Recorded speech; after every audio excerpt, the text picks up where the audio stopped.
নমস্কার বন্ধুরা, আমি রেশমি। আলটিমেট মোটিভেশন চ্যানেলে আপনাদের সবাইকে স্বাগত জানাচ্ছি। বন্ধুরা, চলছে শ্রাবণ মাস। আর শ্রাবণ মাসের সোমবার মানেই দিনটা কিন্তু বাবা ভোলানাথের।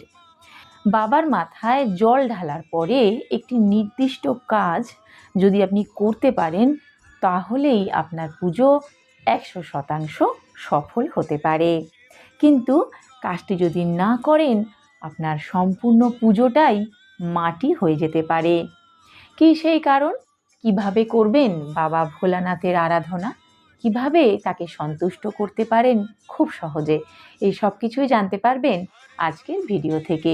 সেই জন্য সম্পূর্ণ ভিডিওটি অবশ্যই দেখতে হবে। ভালো লাগলে একটি লাইক অবশ্যই দেবেন, আর আপনার পরিচিতদের মধ্যে ভিডিওটি শেয়ার করে দেবেন, যাতে সকলেই এই ভিডিওটির মাধ্যমে উপকৃত হতে পারেন। চলুন তাহলে আর দেরি না করে ভিডিওটি শুরু করা যাক। শিবের উপাসনা করলে ভক্তদের সব দুঃখ এবং কষ্ট দূর হয়ে যায়। জীবনে সুখ এবং সমৃদ্ধি বজায় থাকে। এই কারণেই অধিকাংশ ভক্ত প্রতিদিন শিবলিঙ্গের মাথায় জল ঢেলে পুজো করেন।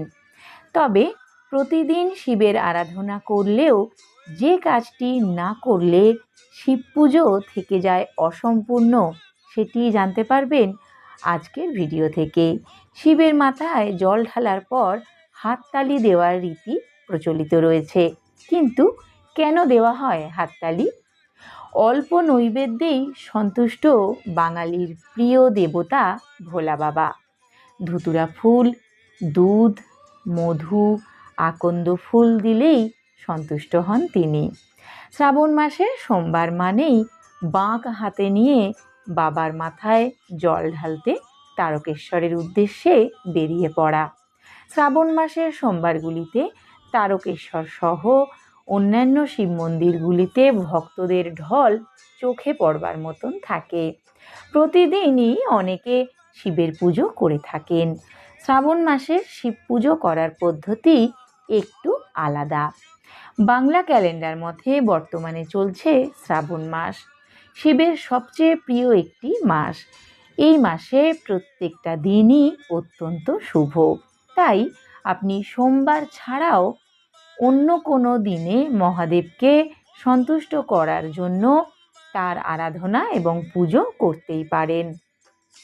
শ্রাবণ মাসের সোমবারে প্রতিদিন শিবের উপাসনা করা অত্যন্ত গুরুত্বপূর্ণ এবং শুভ। অনেকেই শিব পুজো করার সময় ভাবেন শিবলিঙ্গে জল ঢাললেই সেই পুজো সম্পূর্ণ হয়ে যায়।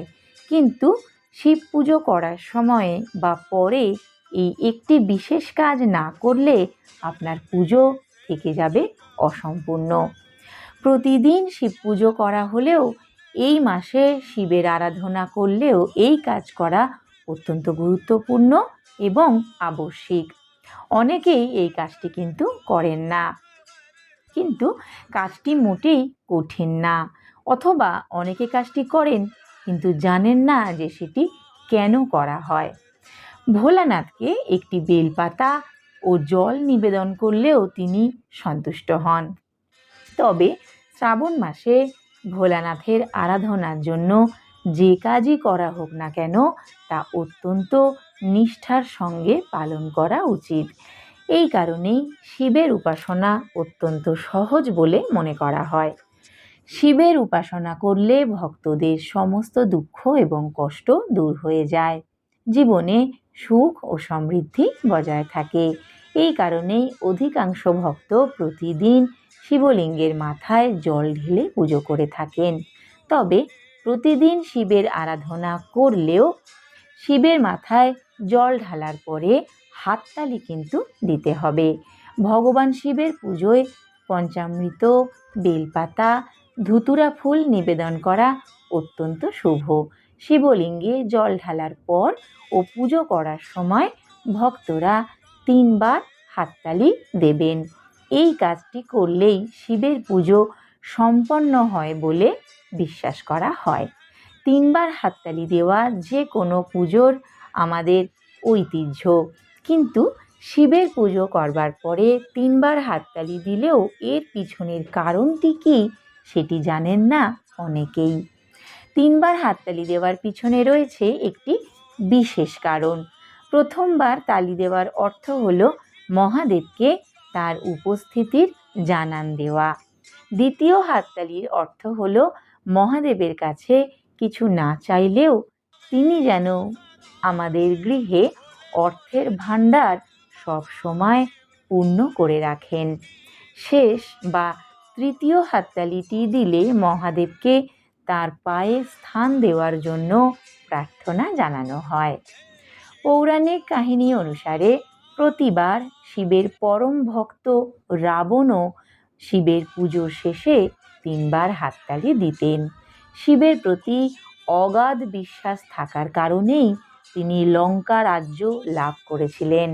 অন্যদিকে শ্রীরাম যখন সমুদ্রের উপরে সেতু তৈরি করতে চেয়েছিলেন, তখন তিনি এই কাজে সাফল্য পাওয়ার জন্য শিবের পুজো করেছিলেন এবং পুজো শেষে 3 বার হাততালি দিয়েছিলেন। তাহলে বন্ধুরা, জানতে পারলেন তো, শুধুমাত্র শিবলিঙ্গে জল ঢাললেই হবে না। জল ঢালার সঙ্গে সঙ্গে কোন কাজটি অবশ্যই করতে হবে এবং সেই কাজটি করার পিছনে আসল কারণটি কী। আশা করি ভিডিওটি আপনাদের উপকারে লাগবে।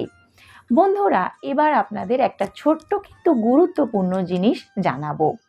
শ্রাবণ মাসে আমরা মহিলারা অনেকেই সবুজ রঙের কাঁচের চুড়ি পরেছিলাম।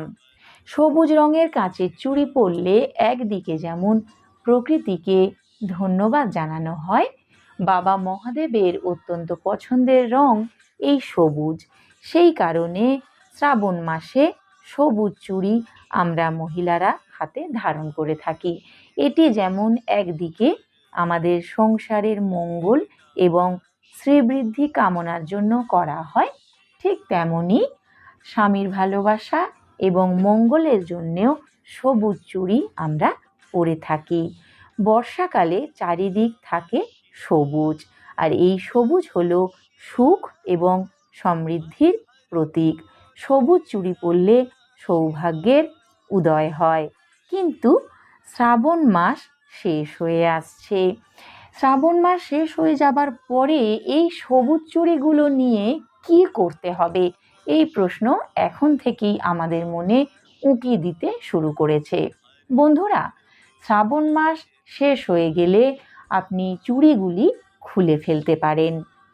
আপনি এটি যত্ন করে রেখে দিতে পারেন একটি পবিত্র জায়গায়, যেখানে আপনি জিনিসটা পবিত্রভাবে এবং সুন্দর করে গুছিয়ে রাখতে পারবেন।